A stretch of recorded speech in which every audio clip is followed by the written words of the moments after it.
Suvning narxi oshibdi. Eshitdingizmi? Voy o'lmasam, endi nima qilamiz? Shu kunlarda mana shunday xabarlar va izohlar ko'paydi. Masalaning boshqa tomoni haqida ham hech o'ylab ko'rganmisiz?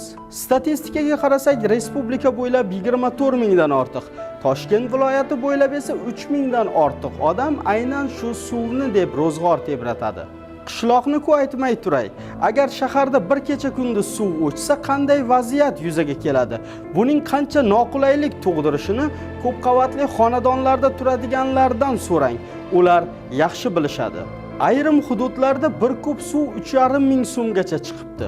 Xo'sh, sizningcha bir tonna ichimlik suvi uchun 3,5 ming so'm shunchalik qimmat narxmi? Ichimlik suvidan uncha ko'p farq qilmaydigan bir baklashka bezgaz suvning narxi qancha hozir? Qishdami, yozdami, yomg'irda yo qordami balchiqqa botib quvurlarni ta'mirlayotgan suvsozlarga hech ko'zingiz tushganmi? Ana o'sha qahramonlar oylik oladi shu 3,5 ming so'mdan. Yorilib hamma yerga axlati yoyilib ketgan kanalizatsiya quvurini soatlab ta'mirlashni tasavvur qila olasizmi?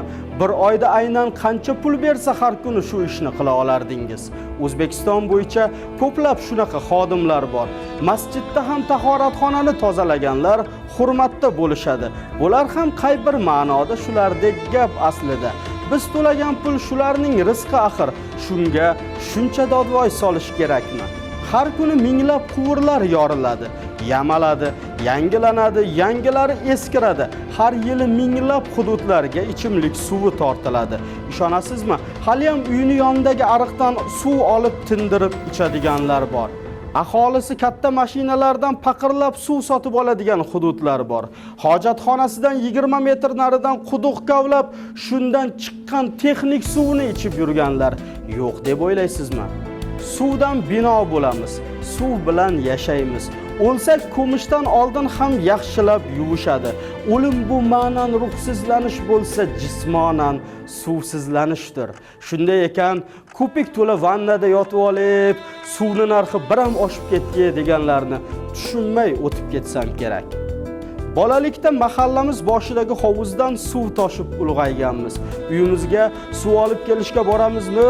Yur deb chaqirib chiqadigan o'rtog'im ham yodimda. Nima demoqchiman? Boshqa narsalarni bilmadim-u, ammo suvning narxi oshishini motam emas, bayramdek qabul qilish kerak. Ana shunda chekka-chekka qishloqlarga ham suv boradi.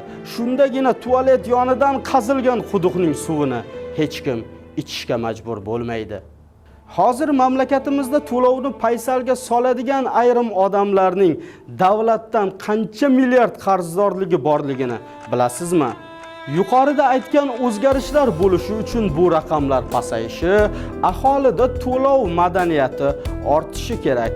Uyingizga inspektorlar qarz so'rab emas, qarzingizni so'rab borishadi. O'z hamkasblarining oyligini, o'lim oldidan hammamiz yuviladigan suvning haqqini so'rab boradi ular. Shunday ekan, ularni jilmayib qarshi oling. Dushmanga qaraganda gezarib qosh-qovog'ingizni va xarakteringizni ko'rsatmang ularga. Shu yerigacha o'qigan yoki eshitgan bo'lsangiz, o'z fikr mulohazalaringizni izohlarda yozib qoldirishingiz mumkin.